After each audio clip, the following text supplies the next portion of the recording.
Больш за 30 тысяч было зняволеных. Я нагадаю, што Сталіна ўжо не было на свеце. Берыю арыштавалі. Надзіральнікі з вышак маглі адкрыць агонь. Выпускалі крымінальшчыкаў. Расціснута танкамі і расстраляна было больш за 700. І здарылася гэта на пахаванні Васіля Быкова. Цяпер мы пагаворым пра некалькі паўстанняў зняволеных, у якіх удзельнічалі беларусы і, натуральна, беларускі. Самым такім маштабным, значным паўстаннем было Нарыльскае паўстанне у траўні-жніўні 1953 года. Нарыльскае паўстанне альбо паўстанне ў Горлагу. Вось, у Горлагу ўвогуле больш за 30 тысяч. Больш за 30 тысяч было зняволеных і каля 5 тысяч з іх было беларусаў. Большасць, абсалютная большасць з іх удзельнічала ў паўстанні. У кіраўніцтве паўстання таксама было некалькі беларусаў. Я нагадаю, што Сталіна ўжо не было на свеце. Ужо ў час паўстання Берыю арыштавалі, але умовы сталі не толькі не як бы лягчэйшыя, яшчэ больш жорсткія. Без папярэджання тыя надзіральнікі з вышак маглі адкрыць агонь па зняволеных, і вот тады на волю выходзілі. Это такая прапагандысцкая была акцыя. Маўляў, вот выпускаем зняволеных, выпускалі крымінальшчыкаў, бытавікоў гэтых так званых. Вось. Ну і у кіраўніцтве паўстання была беларуска Юлія Сафранович, настаўніца з Менскай вобласці. Уваходзіла ў склад паўстанцкага камітэта. На жаль, больш пра яе мы нічога не ведаем. Магчыма, яна была таксама забітая ў час расправы з паўстанцамі, бо пасля заканчэння паўстання туды, як бы, калі ўжо гэтыя сілы зняволеных скончыліся, там і прыпасы, і ўсё, унутраныя войскі зашлі на тэрыторыю лагера і атрымалі загад адкрыць агонь на знішчэнне з усіх відаў зброі. Больш за 1000 чалавек было забіта, вот сярод іх і Юлія Сафранович. Ну і вот, можа быць, да слова таксама скажу, но гэта вельмі важна. Хто сидзеў в этом лагеры, там былі настаўнікі, юрысты, студэнты, вайскоўцы былыя. Наступнае паўстанне,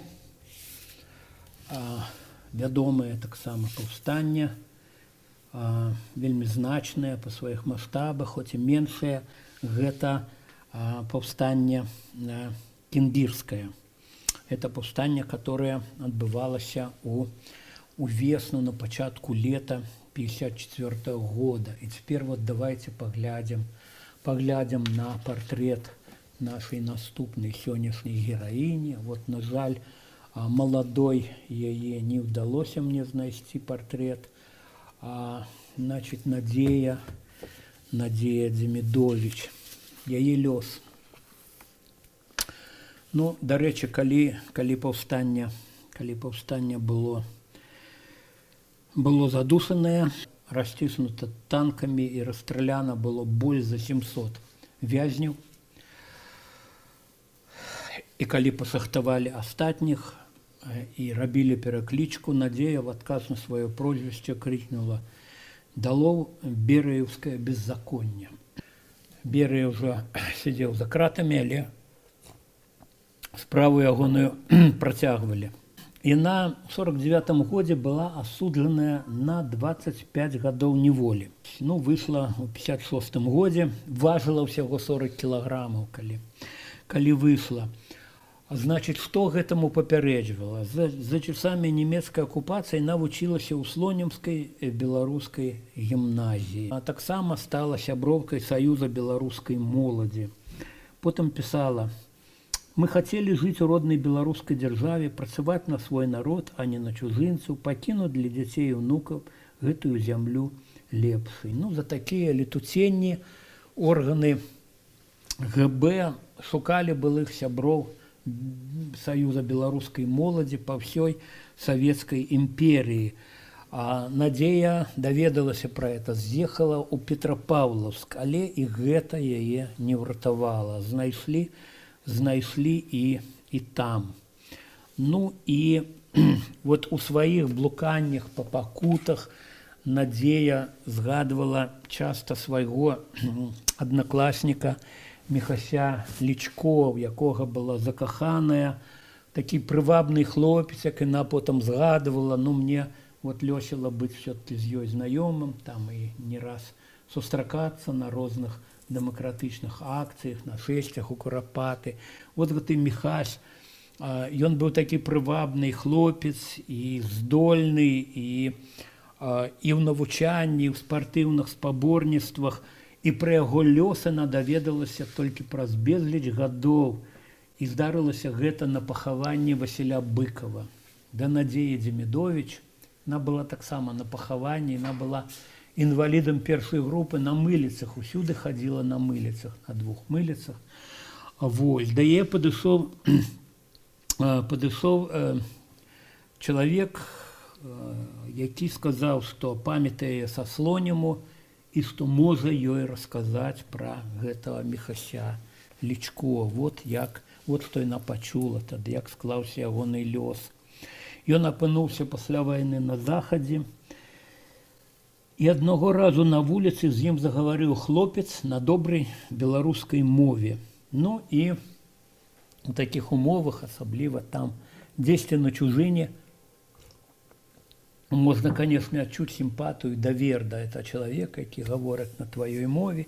Вот. А гэты чалавек як бы набіваўся в сябры, зноў і зноў заводзіў гаворку, што трэба вяртацца, што ў Беларусі ўсіх там, усім даруюць, хто быў у нейкіх там арганізацыях пры немцах, што туды, маўляў, сілай заганялі, што это все разумеюць, і што трэба вяртацца, працаваць дзеля Беларусі, што там ты можаш паступіць в інстытут і будзеш атрымліваць стыпендыю, і кватэру табе дадуць нават, таму што ты там пакутваў на захадзе. Ну і ён паддаўся на гэтыя ўгаворы. Вот. Ну і яго чакаў, конечно, імгненны арышт, калі ён вярнуўся. Вось, вялікі лагерны тэрмін, яго кінулі ў барак з хворымі на сухоты, дзе хутка згасла ягонае жыццё. І вось пад уражаннем вот гэтай запозненай на 50 з нечым гадоў навіны потым Надзея Дземідовіч напісала свой верш «Лёсы», ён пачынаецца вот так. Высокі ўзлёт, хапала волі, сілы, узняцца ўвысь, де сорхалі арлы, де тую рунь чужынцы пакасілі.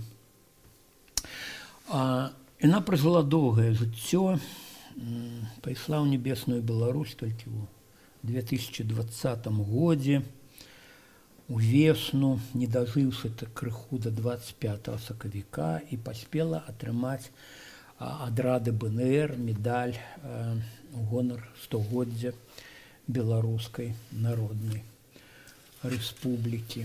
Ну і вот, так што будзем памятаць пра гэту удзельніцу вось гэтага кенгірскага паўстання, пра якое не адну дзесятку старонак напісаў у сваім архіпелагу ГУЛАГу Александр Солженіцын. Там гэты лагер быў меншы кенгірскі за той нарыльскі, і там было 878 беларусаў. У гэтым лагеры, это дакладна вядома, абсалютная большасць узяла ўдзел у тым паўстанні, і многія дзесяткі загінулі.